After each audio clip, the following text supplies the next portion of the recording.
Thanks for clicking on to the second video of today, Thursday, what date is it? The 19th of September. Before we continue with the video, if you're enjoying the content here on the channel, hit that like button, leave a comment, and also hit that subscribe button.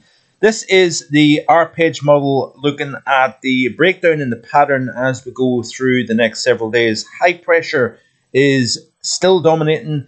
We are seeing more of an easterly flow, and if you look at the current visible satellite imagery, you can see the bank of cloud cover here over the North Sea. That's misty, cloudy, foggy conditions here, probably causing issues actually for shipping that. But you can see that we have largely sunny skies across the majority of the UK and Ireland as of late this afternoon. See some vapor trails here actually showing up on the imagery as well. We've got this bank of cloud moving through the wash and across the Midlands into central and southern Wales as well. Sunnier skies the further south you go, and also the further north you go. Also, the majority of Ireland is under sunny skies with some high-level cloud cover rolling in across eastern areas. These are the current temperatures as of 20 to 5 in the evening. You can see here low 20s across quite widely, anywhere from the south up the western side of the UK. With that easterly flow, we've got temperatures pegged back slightly on the east coast there. And again, another very, very fine late September day across Ireland and Northern Ireland. Also, panning out to the European view in terms of temperature, you can see that we have got slightly fresher conditions. I say fresher, not really, I suppose, when you look at the 16 to 18 Celsius in the Arctic of Scandinavia here, and then further south over central and southern areas. Got some very pleasant, warm, late summer conditions, even though we're in the second half of September. Across the majority of Iberia, we've got the upper 20s in the south, mid 20s across the north, with a cooler slot in between. So that is the temperature anomalies, or temperatures currently for the UK and for Ireland as well as Europe. Looking at the models then, so let's have a look. We're going to look at the polar vortex in just a second here, but if I can get back to the right chart, it certainly would help. Here is the current situation. So we've got 1029 millibar high over the north of the UK at the moment. We've got heights starting to lower slightly over southern UK, winds coming in from the east.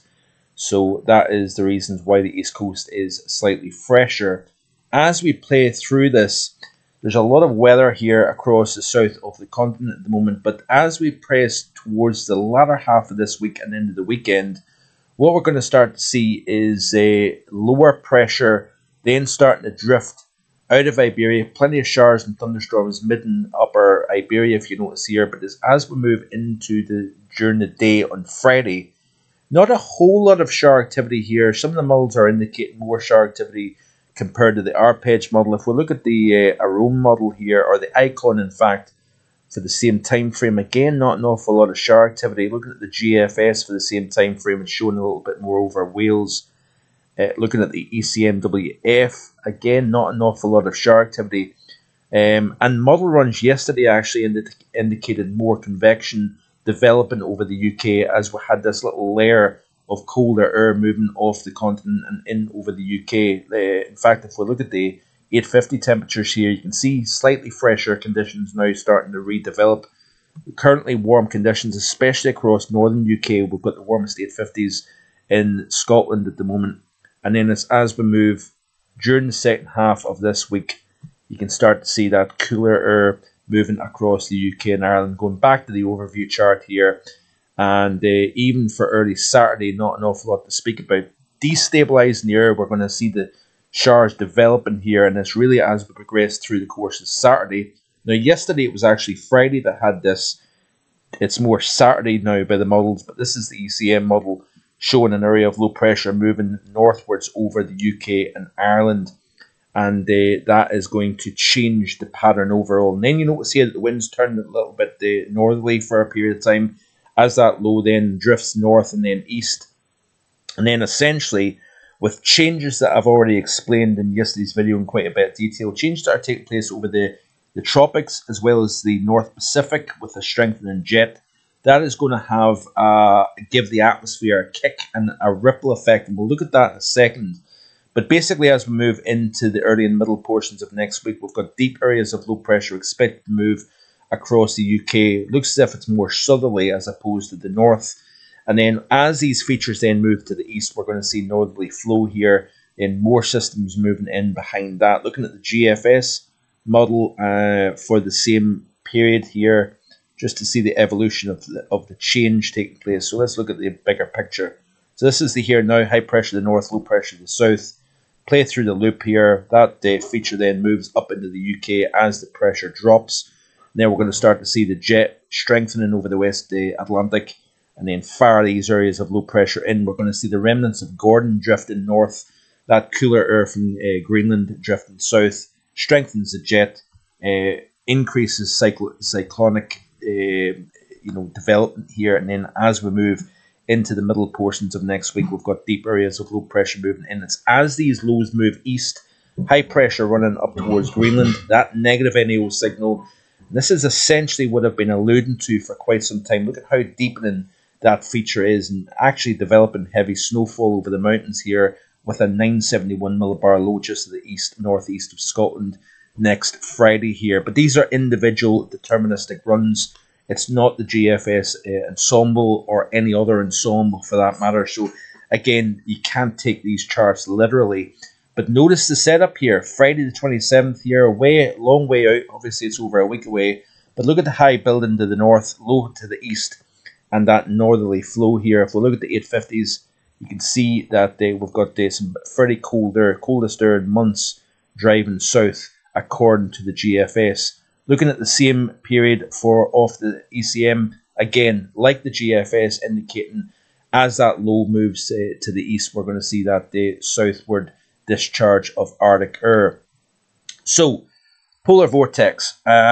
This is an interesting chart off the ECMWF, indicating that this skinny red line at the bottom here indicates, I believe, the record. The average line is this thick red line here, and the blue, obviously the blue strings on the chart. That's not the right description. The blue lines on this graphic indicates the various runs, with the ensemble being the thick blue line. So what actually is interesting to look at for the period of this time of the year, when you've got the polar vortex strengthening, you tend to find that it's gaining strength at this time of the year as the cold bills, days are much shorter than nights now. We're losing heat all the while over the Arctic region, and the polar vortex tends to strengthen, with that mean zonal wind being an indicator in terms of how strong the polar vortex becomes. But notice here that we are indicating that it drops below this thin red line, which I think means that we are into record-breaking weak territory for the polar vortex. So you're asking the question here, what does this all mean? I suppose the weakness in the polar vortex means that we're seeing a weakening of the jet stream winds, the westerly flow in general, and therefore a lot of this heat that has been building up over the months now across the middle latitudes and even high latitudes, especially over the land areas. We've had some very, very warm conditions. When you've got a slack mid and upper level flow due to the weakness in the polar vortex aloft, you tend to find that it's much easier for the atmosphere to lift that heat that's been built up over the mid and high latitudes to lift up into the Arctic region here. And the Arctic oscillation is tanking. It is going into a very deep negative at the moment here, which means we've got a lot of high pressure to the north, lower pressure force to the south. It is expected to recover back into positive territory, if you notice here, as we move into the month of October. But it is tanking deeper and deeper negative. Look at the North Atlantic oscillation. We're actually, slightly positive at the moment, but it's expected to drop 2 sigma below normal. And if we look at let's have a look at the CFS V2 here. This is quite important to look at, because I think this is a lot of the reasons behind this. Now, I looked at the tropics in the video recorded just a couple of hours ago. I want you to check that out if you're interested in the tropics, but also the important factor to consider is that it looks as if the MJO is rotating into the Atlantic Basin for the first time really since the beginning of the summer season. And this can not only uptick the tropical activity within the Atlantic Basin, but also increases the blockiness further north. And I think it's the eastward progress of the Magellan Oscillation, the weakness in the polar vortex. If we look at this chart here, you can see that we've got, this is the temperatures at 10 HPA over the pole. And if we play through this loop here, you can see the red colours representing warmer than average temperatures over the Arctic region throughout the rest of September into the early portions of October. It is expected to be a record weak polar vortex for late September and early October. What this means for later down the road into the winter time, I don't really know, if I'm being honest. But it's interesting nonetheless that we're seeing the GFS model and other models, including the ECM, suggesting that we have a real weakness in the polar vortex as we progress through the pretty much late September into the month of October. And what this, I think, means overall is that we've got a weaker westerly flow within the northern hemisphere. And if the MJO, along with other factors, moves into favourable phases for blocking, the combination of the MJO and the weak vortex increases the chances of cold into eastern North America and into western areas of Europe here. So essentially that's what I'm trying to get at, that this is very much likely to occur towards the end of the month. Modelling is in reasonably good agreement of that, and it's coinciding quite nicely. And this is actually something that I said to you way back when we first had the cold spell a couple of weeks ago. Remember I said to you that there is an opportunity late this month into early October for more discharges of Arctic air into the European pattern, with the Arctic Oscillation, North Atlantic Oscillation going negative. But according to the ECMWF, it looks as if it's going to be record weak mean zonal winds, meaning that the polar vortex is weaker than normal, and it's coinciding quite nicely with the MJO rotating through phases 7, 8, and 1. And again, this is a repeating pattern. We've already seen the block to the north, low to the south scenario taking place, the cold coming in, then the pattern repeating itself. The thing is that the Arctic Oscillation and North Atlantic Oscillation are both going to go back positive. But do we see 2-3 weeks further down the road after this potential shot of cold air, do we see the pattern repeat itself again? And remember that the tropics are starting to liven up. That could reinforce the pattern towards the month of December. So this is the pattern all getting built up. The ideas are there to be seen, and we'll watch and see what takes place. Looking finally at the GFS, very dry at the moment, but we are moistening things up over the next 7 days and beyond. You can see here off the ensemble that we've got the increased wet conditions. Looking at the upper air pattern, the 5-day increments, looking at the current here now, high over low, low pressure drifting up into the UK and Ireland. We've seen this happen a couple of weeks ago. And look at this here. We see the low replace the high, high pressure to the north, low pressure to the south here. And then we're seeing the temperatures and precipitation respond to that change. And it's MJO moving east that's going to help that shift taking place here. Looking at the temperature anomalies here, upcoming 5 days, warmer than average.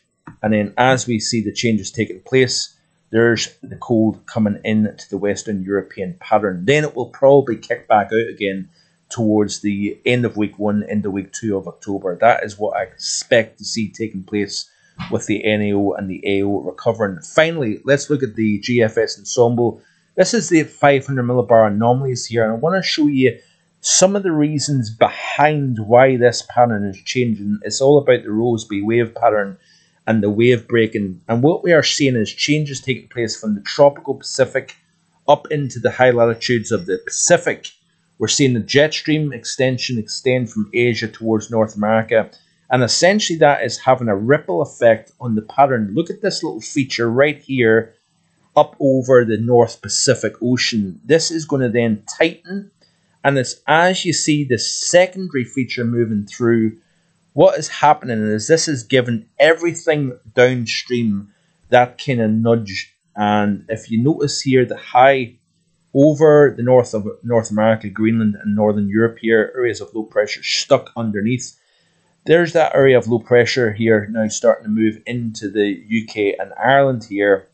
And we're seeing the changes essentially extend all the way back to the North Pacific, having that ripple effect. Look at that little deep low over the North Pacific. Then it has a ripple effect into North America. And look at the response. Hudson Bay up towards Greenland here. We're seeing that high then strengthen over the Baffin Straits into Greenland.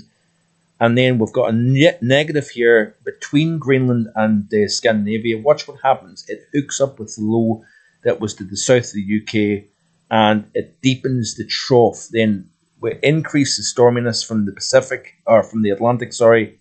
And then look at this here. There is your textbook negative NAO pattern developing towards the end of next week here. And it's all originating in the Pacific, having that ripple effect across the Northern Hemisphere.